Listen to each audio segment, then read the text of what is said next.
Hello' guys welcome to my YouTube channel. বহুদিনৰ পিছত আজি এটা ব্লগ কৰিবলৈ ওলাইছোঁ। অৰ্থাৎ আমাৰ ইপিনে ভ্ৰমণ কৰিবলৈ চিফ মিনিষ্টাৰ ছাৰ আহি আছে। সেয়ে এটা সুযোগ পালোঁ, দূৰৰ পৰা হ'লেও এবাৰ দেখা কৰিবলৈ। মই এই সুযোগতে দূৰৰ পৰা হ'লেও এবাৰ তেখেতক দেখিবলৈ মই চেষ্টা কৰিম আৰু আপোনালোককো দেখুৱাবলৈ চেষ্টা কৰিম। যদিহে কেমেৰা এলাও থাকে তেতিয়াহ'লে বলক আজিৰ জাৰ্ণিটো আৰম্ভ কৰোঁ।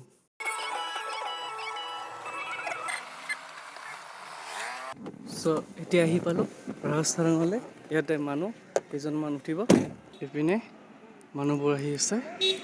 এয়া ৰাজস্থান মন্দিৰ। আধা ঘণ্টা সময় আমি ইয়াতে থাকি লওঁ।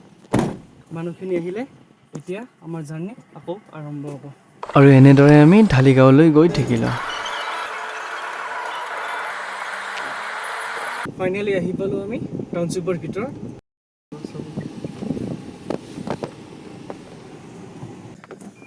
আহি পালোঁ। এতিয়া আমি আমাৰ কাৰখন ইয়াতে ৰাখি দিলোঁ। ফিল্ডত গৈ আছোঁ অডিটৰিয়াম ৰুমলৈ। এনেদৰে ৰাখি দিলোঁ।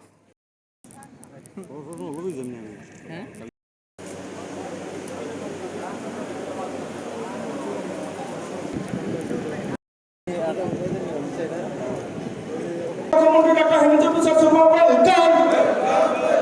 অসমৰ মাননীয় মুখ্যমন্ত্ৰী ডক্টৰ হিমন্ত বিশ্ব শৰ্মা ওয়েলকাম। অসমৰ মাননীয় মুখ্যমন্ত্ৰী doctor Himanta Biswa Sarma welcome. Pramod Boro sir welcome.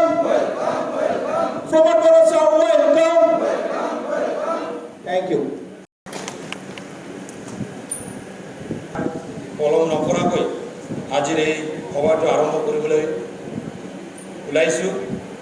তো পোনপ্ৰথমে মই আজি আমাৰ সভাৰ মুখ্য অতিথি, আমাৰ সকলোৰে শ্ৰদ্ধাৰ আমাৰ অভিভাৱক, ভাৰতৰ এজন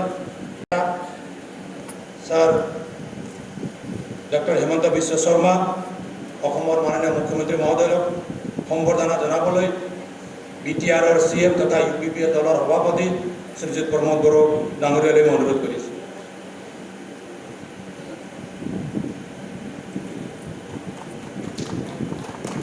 অসম গণ পৰিষদৰ ফালৰ পৰা আমাৰ অসম গণ পৰিষদৰ উপসভাপতি শ্ৰীযুত কৰ্ণমোহন ৰায় দেৱে আমাৰ মুখ্যমন্ত্ৰী মহোদয়ক সম্বৰ্ধনা জনাব। তেখেতক আগবাঢ়ি আহি মুখ্যমন্ত্ৰী মহোদয়ক সম্বৰ্ধনা জনাবলৈ অনুৰোধ কৰিছোঁ।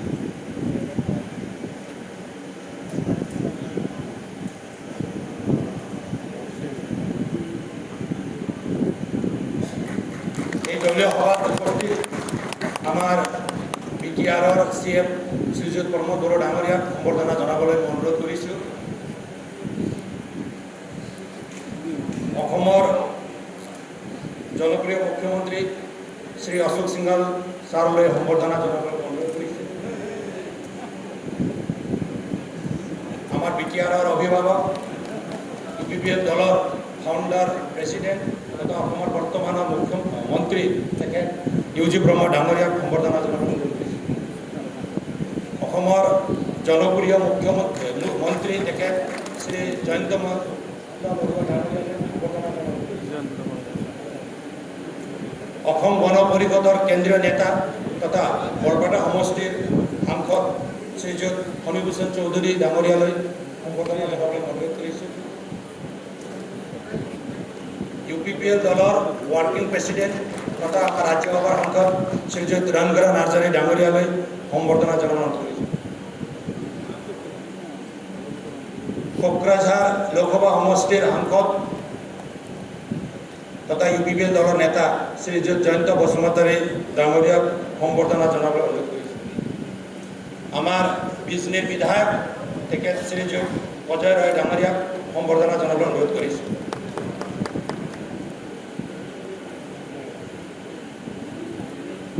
চিৰাং জিলা শ্ৰীযুত প্ৰমোদ বড়ো ডাঙৰীয়ালৈ মই আজিৰ এই ৱেলকাম এড্ৰেছটো আগবঢ়াবলৈ অনুৰোধ কৰিছোঁ।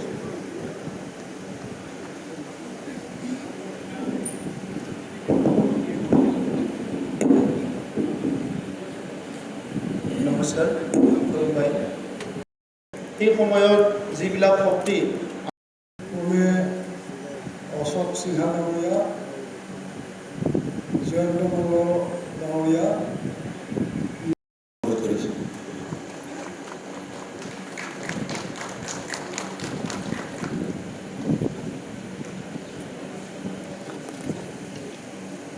আজি আমাৰ সভাত উপস্থিত অসম চৰকাৰৰ মন্ত্ৰী শ্ৰী ইউ জি ব্ৰহ্ম ডাঙৰীয়া, অশোক সিংহাল ডাঙৰীয়া, জয়ন্ত মল্ল বৰুৱা ডাঙৰীয়া, BTRৰ মুৰব্বী আৰু UPPL দলৰ অধ্যক্ষ প্ৰমোদ বড়ো ডাঙৰীয়া, ৰাজ্যসভাৰ সাংসদ ৰণগৌৰা নাৰ্জাৰী ডাঙৰীয়া, সাংসদ ফণীভূষণ চৌধুৰী ডাঙৰীয়া, কোকৰাঝাৰ লোকসভা সমষ্টিৰ সাংসদ জয় ডাঙৰীয়া, উপস্থিত আমাৰ তিনিওটা দলৰ কাৰ্যকৰ্তা বন্ধু বান্ধৱীসকল, BTRৰ MCLA EM সকল আৰু আমাৰ বিভিন্ন পদত অধিষ্ঠিত আমাৰ কাৰ্যকৰ্তা বন্ধু বান্ধৱীসকল,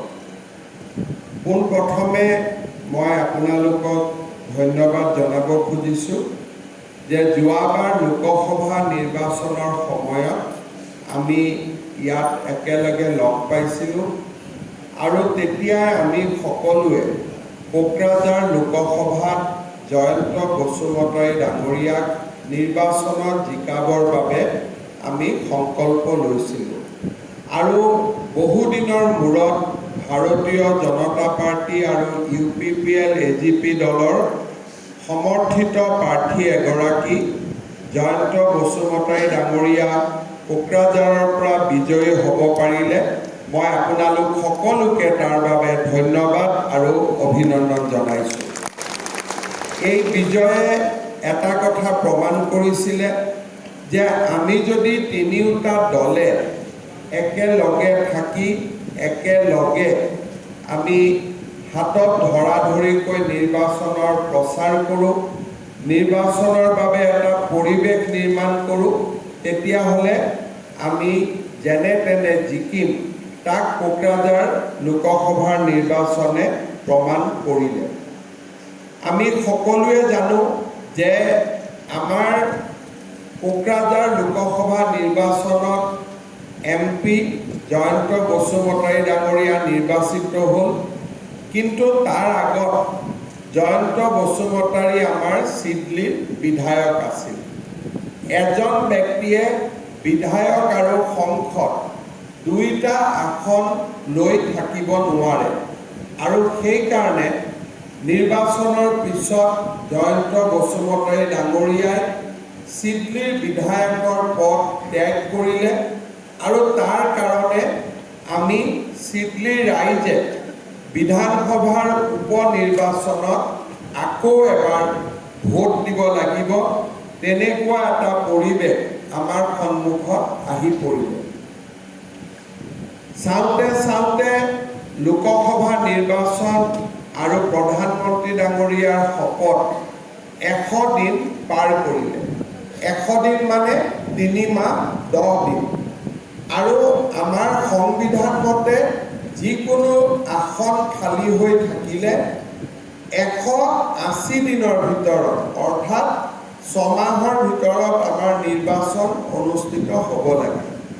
যদি আমি সেইফালৰ পৰা লক্ষ্য কৰোঁ, তেতিয়াহ'লে আমি ধৰি ল'ব পাৰোঁ যে নৱেম্বৰ মাহৰ প্ৰথম সপ্তাহত আমাৰ এই নিৰ্বাচন চিডলিৰ যিটো উপ নিৰ্বাচন, সেই উপ নিৰ্বাচন অনুষ্ঠিত হ'ব।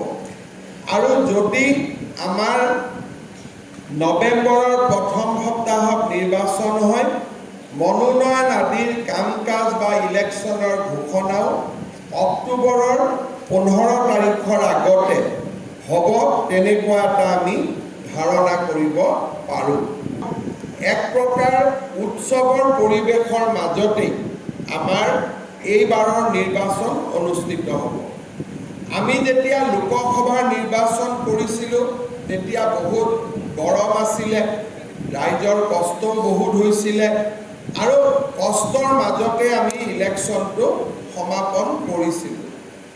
এইবাৰ ইলেকশ্যনটো উৎসৱৰ মাজত হ'ব আৰু উৎসৱ আৰু আনন্দৰ মাজতে আমি এই নিৰ্বাচনটো পাৰ কৰিম কাৰণ এই ইলেকশ্যনৰ পিছত আমাৰ আৰু উপনিৰ্বাচন নহয়, আমাৰ দুটা ডাঙৰ ডাঙৰ নিৰ্বাচন 25 আৰু 26 চনত অনুষ্ঠিত হ'ব। 25ত আমাৰ বিটিআৰৰ নিৰ্বাচন হ'ব, 26ত আমাৰ অসম বিধানসভাৰ নিৰ্বাচন অনুষ্ঠিত হ'ব। আৰু উপনিৰ্বাচন বুলি ক'লে এইটোৱে আমাৰ লাষ্ট ইলেকশ্যন, ইয়াৰ পিছত আৰু আমাৰ উপনিৰ্বাচন নহয়। অৱশ্যে বিটিআৰৰ বাহিৰত আৰু এটা ডাঙৰ ইলেকশ্যন হ'ব ডিচেম্বৰ মাহত, এইটো হ'ল পঞ্চায়তৰ ইলেকশ্যন। বিটিআৰত নহয়, কিন্তু বিটিআৰৰ বাহিৰত আমাৰ পঞ্চায়তৰ ইলেকশ্যনো অনুষ্ঠিত হ'ব। এই উপনিৰ্বাচনটো হৈ যোৱাৰ পিছতেই আমি পঞ্চায়ত, বিটিআৰ আৰু বিধানসভাৰ নিৰ্বাচনৰ কাৰণে লাহে লাহে আমি নিজক প্ৰস্তুত কৰিব লাগিব। মই ভাবোঁ যে আমি তিনিওটা দলে লগ লাগি চিডলি বিধানসভা নিৰ্বাচনত আমি যদি বিপুল বিজয় লাভ কৰিব পাৰোঁ, তেতিয়াহ'লে আমাৰ যিসকল বিৰোধী আছে তেওঁলোকৰ মনোবল হ্ৰাস পাব আৰু ভৱিষ্যতৰ ইলেকশ্যনবিলাক আমাৰ কাৰণে ভাল কৰি আমি পাৰ কৰিব পাৰিম। এই ইলেকশ্যন আমাৰ অসমত 5টা ইলেকশ্যন হ'ব, তাৰে 4টা চিট আগতে আমাৰ বিজেপি আৰু মিত্ৰ দলৰ লগত আছিলে, এটা চিট কংগ্ৰেছৰ লগত আছিলে। এইবাৰো আমি আশা কৰিছোঁ যে যাৰ লগত যেনেকৈ চিট আছিলে তেনেকৈ যদি আমি ৰাখিব পাৰোঁ, মাৰ্জিন বঢ়াব পাৰোঁ, তেতিয়াহ'লে আমাৰ ভৱিষ্যতৰ দিনবিলাক আমি খুব ইজিলি আৰু সহজে আমি পাৰ কৰিব পাৰিম। আমি শেষবাৰৰ কাৰণে চিডলিত যিটো ভোট দিম, এইটো পুৰণা সমষ্টি য'ৰ পৰা জয়ন্ত বসুমতাৰী MLA হৈছিলে, সেই চিটটোতে আমি ভোট দিব লাগিব। অৰ্থাৎ ইয়াৰ কিছুমান পাৰ্ট এতিয়া হয়তো নতুনকৈ বিজনীত গৈছে, চিডলিত আছে, কিন্তু আমাৰ যেতিয়া ইলেকশ্যন হ'ব আমি সকলোৱে পুৰণা চিডলি য'ৰ পৰা নেকি জয়ন্ত বসুমতাৰী নিৰ্বাচিত হৈছিলে সেই সমষ্টিটোতে আমি ভোট দিব লাগিব। কাৰণ লোকসভাৰ চিডলিটোৱে বিধানসভাত ভোট নিদিয়ে, বিধানসভাত সেই চিডলিটোৱে ভোট দিব যিটোৱে জয়ন্ত বসুমতাৰীক আগত বিধায়ক কৰিছিলে। মই ভাবোঁ আমাৰ তিনিওটা দলে পুৰণা চিডলি ৰাইজৰ মাজত সোমোৱা ভোটাৰ তালিকা ইতিমধ্যে ওলাইছে, এই গোটেইবিলাক আপোনালোকে সুন্দৰ কৰি পৰীক্ষা কৰি আপোনালোকে আগুৱাই যাব লাগিব, ৰাইজৰ মাজত সোমাব লাগিব। আজি আপোনালোকে চিন্তা কৰক, ৰাস্তা ঘাট যি ধৰণে অসমত হৈছে, আগত কোন চৰকাৰে কেতিয়া কেনেকৈ কৰিব পাৰিছিলে?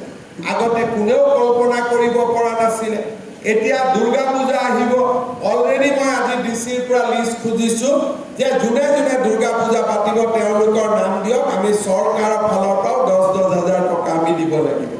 এইবিলাক আগত কোনেও চিন্তা কৰা নাছিলে। বিহু পাতিলেও পইচা দিয়া, পূজা পাতিলেও পইচা দিয়া।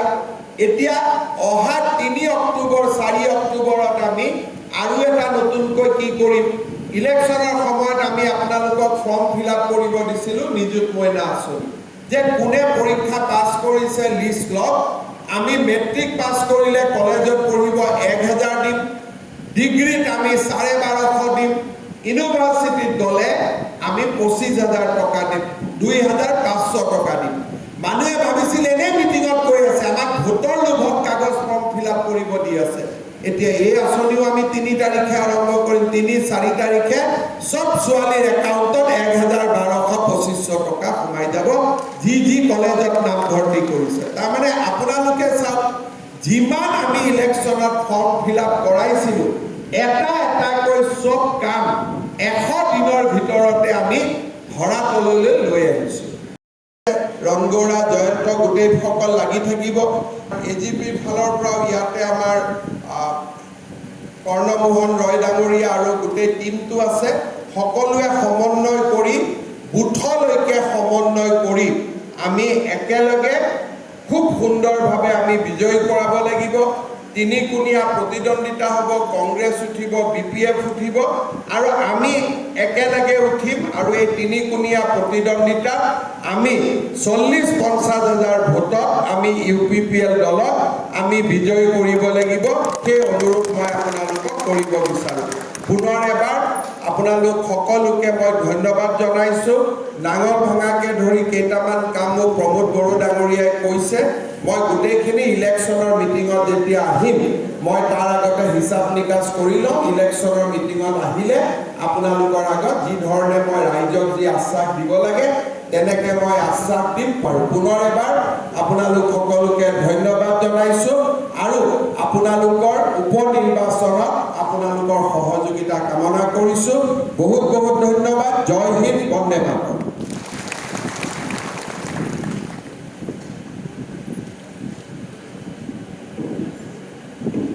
ধন্যবাদ জানাইছোঁ ছাৰলৈ এতিয়া আমাৰ আজিৰ এই মিটিঙত ভোট অফ থেংকছ আগন্তুক চিডলি বিধানসভাৰ উপনিৰ্বাচন এই উপনিৰ্বাচনৰ লৈ আজি যি কৰ্মী সভা আমাৰ NDA তথা BJP AJP আৰু UPPLৰ এই যৌথ সভাত নিজৰ ব্যস্ততাৰ মাজতো আমাক উপদেশ দিবলৈ মাৰ্গদৰ্শন দিবলৈ ইয়াত উপস্থিত হৈছে আমাৰ অসমৰ জনপ্ৰিয় মুখ্যমন্ত্ৰী ডক্টৰ হিমন্ত বিশ্ব শৰ্মা ডাঙৰীয়া তেখেতক যি আমাৰ UPPL দলৰ AJP BJPৰ আমাৰ কৰ্মকৰ্তা তথা কাৰ্যকৰ্তাসকলক আগন্তুক লোকসভাৰ নিৰ্বাচনৰ কাৰণে যি উপদেশ আমাক দিলে যি মাৰ্গদৰ্শন আমাক কৰালে তাৰ বাবে মই সকলোৰে হৈ তেখেতক মই শলাগৰ ভৰাই আগবঢ়াইছোঁ তেখেতৰ দীৰ্ঘ আয়ু মই কামনা কৰিছোঁ ইয়াতে আমাৰ বিটিআৰৰ প্ৰধান তথা আমাৰ UPPL দলৰ সভাপতি সন্মানীয় প্ৰমোদ বড়ো ডাঙৰীয়া তেখেতো আজি ইয়াত আহি আমাক উপদেশ দিলে আৰু আগন্তুক উপনিৰ্বাচনত কেনেকৈ আমি আগুৱাই যাম ইয়াৰ বাবে তেখেতো আমাক কিছু কথা ক'লে তাৰ বাবে তেখেতলৈ মই সকলোৰে হৈ মই শলাগৰ ভৰাই আগবঢ়াইছোঁ আৰু ইয়াত আজি উপস্থিত হ'ব পাৰিছে আমাৰ অসমৰে কেবিনেট মন্ত্ৰী তেখেত অশোক সিংঘাল মহাশয় জয়ন্ত মল্ল বৰুৱা আৰু আমাৰ UG ব্ৰহ্ম ডাঙৰীয়া তেখেতসকলো আহি আজি ইয়াত উপস্থিত থাকি আমাক সহযোগ কৰিলে তাৰ বাবে মই আমাৰ আজি হাউচৰ হৈ তেখেতসকলৰ প্ৰতি মই শলাগৰ ভৰাই আগবঢ়াইছোঁ আৰু আহি থকা সময়ত যিহেতু আমাৰ অশোক সিংঘাল ডাঙৰীয়া আমাৰ এই চিডলি সমষ্টিৰ ইনচাৰ্জ হিচাপে আছে তেখেতে কেইদিনমান আগত আমাৰ UPPL আৰু BJPৰ কৰ্মকৰ্তা কাৰ্যকৰ্তাসকললৈ তেখেতে এলানি মিটিং অলৰেডি কৰি গ'ল আৰু আহি থকা সময় আমি তেনেকৈ তেখেতৰ নিশ্চয়কৈ মাৰ্গদৰ্শন আমি নিশ্চয় পাবলৈ সক্ষম হ'ম তেখেতলৈ তেখেতসকলৰ প্ৰতি মোৰ শলাগৰ ভৰাই আগবঢ়াইছোঁ আমাৰ ৰাজ্যসভাৰ সাংসদ সন্মানীয় তেখেত ৰবীন্দ্ৰ নাৰ্জাৰী তেখেতো আজি ইয়াত উপস্থিত হৈ আমাক সাহস বঢ়ালে সভা বৰ্ধন বঢ়ালে তাৰ বাবে তেখেতৰো মই শলাগৰ ভৰাই আগবঢ়াইছোঁ আমাৰ MLA তেখেত অজয় কুমাৰ ৰায় ডাঙৰীয়া তেখেতো আহি আজি এই সভাত যোগদান কৰিলে তাৰ বাবে তেখেতলৈ মই শলাগৰ ভৰাই আগবঢ়াইছোঁ অলপ আগতে আমাৰ বৰপেটা সমষ্টিৰ সাংসদ তেখেত ফণীভূষণ চৌধুৰী ডাঙৰীয়া তেখেতৰ ভাষণ আৰু ৰাখি গ'ল আৰু তেখেতেও আমাক আহি থকা উপনিৰ্বাচন আমি কেনেকৈ কাম কৰিম ইয়াৰ ওপৰত তেখেতে বক্তব্য ৰাখি গ'ল তেখেতৰ প্ৰতিও মই আজি সদনৰ হৈ তেখেতক শ্ৰদ্ধা মই নিবেদিছোঁ শলাগৰ ভৰাই আগবঢ়াইছোঁ আৰু আজি ইয়াত উপস্থিত থাকি পাৰিছে আমাৰ UPPL দলৰ সভাপতি নিৰ্মল কুমাৰ ব্ৰহ্ম ডাঙৰীয়া আমাৰ BJPৰ সভাপতি তেখেত ৰতন কুমাৰ ৰায় ডাঙৰীয়া আমাৰ AJPৰ ফালৰ পৰা কেন্দ্ৰীয় উপসভাপতি তেখেত কৰুণা মোহন ৰায় ডাঙৰীয়া তেখেতসকলো ইয়াত আছে আৰু আমাৰ কোকৰাঝাৰৰ বিজেপিৰ সভানেত্ৰী সন্মানীয় তেখেত বসুমতাৰী ডাঙৰীয়ানী তেখেতেও ইয়াতে উপস্থিত আছে তেখেতসকলৰ প্ৰতিও মই সদনৰ হৈ মোৰ আন্তৰিক শুভেচ্ছা আৰু অভিনন্দন জ্ঞাপন কৰাৰ লগতে শলাগৰ শৰাই আগুৱাইছোঁ শৰাই ইয়াতে সমাপ্ত কৰিছোঁ ধন্যবাদ भारत माता की नरेंद्र मोदी जिंदाबाद नरेंद्र मोदी जी जिंदाबाद डॉक्टर हेमंत बिश्व शर्मा जिंदाबाद डॉक्टर हेमंत बिश्व शर्मा जिंदाबाद बीजेपी जिंदाबाद प्रमोद बड़ो जिंदाबाद